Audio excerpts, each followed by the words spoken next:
بسم الله الرحمن الرحيم. الحمد لله والصلاة والسلام على رسول الله وبعد. أيها الإخوة، أوصيكم ونفسي بتقوى الله تبارك وتعالى فلقد فاز المتقون.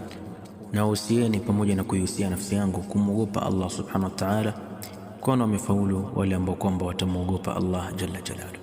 Ndugu zangu katika iman, miongoni mwa neema kubwa za Allah subhanahu wa ta'ala kwa waja wake ni neema ya kuwapatia misimu ya kheri, misimu ambayo waja wanafanya matendo mema ndani yake na wanamtii Allah subhanahu wa ta'ala na wanashindana katika mambo ambayo kwamba yatawakurubisha kwa Mola wao. Na miongoni mwa misimu hii bora kabisa na misimu adhimu mbele ya Allah subhanahu wa ta'ala ni msimu wa masiku 10 ya mwezi wa Dhulhijja, masiku yenye baraka. Allah subhanahu wa ta'ala ameyapia haya masiku ndani ya kitabu yake, asema Allah jalla jalaluhu, wal fajr wa layalin ashr.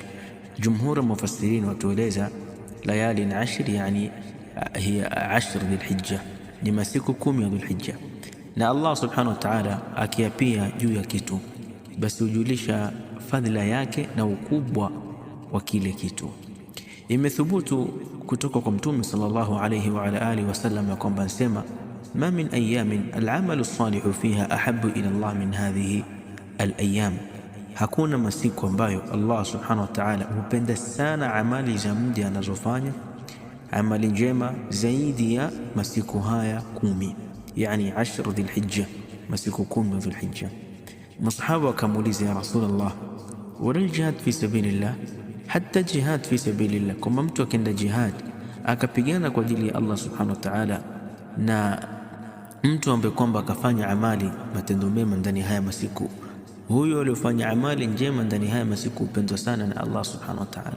Mtume asema, wala jihad fi sabilillah, hata jihad katika njia ya Allah subhanahu wa ta'ala, illa rajulun kharaja bi nafsihi wa malihi thumma lam yarji' min dhalika bi shay, isipokuwa mtu ambaye kwamba atatoka yeye na nafsi yake, mali yake, na kisha isirudi chochote kati ya hiyo, yeye afie kwa jihad na kadhalika mali yake imalizike katika njia ya Allah subhanahu wa ta'ala. Hadithi imepokea Imam Bukhari. Hii hadithi inajulisha juu ya ubora na utukufu wa matendo mema ndani ya haya masiku 10 ya Dhulhijja, ambayo fadhila yake huwa ni bora kuliko matendo mengine yote ya mwaka. Na haya masiku, ndugu zangu, tayari tumekwisha ingia ndani yake, na leo ikiwa ni siku ya kwanza, siku ya Jumatatu, leo ikiwa ni siku ya kwanza, tuendelee kukithirisha kufanya matendo mema, matendo yoyote mema ambayo kwamba waweza kuswali, waweza kufunga, waweza kutoa sadaqa, waweza kusoma Qur'an, unaweza kuungana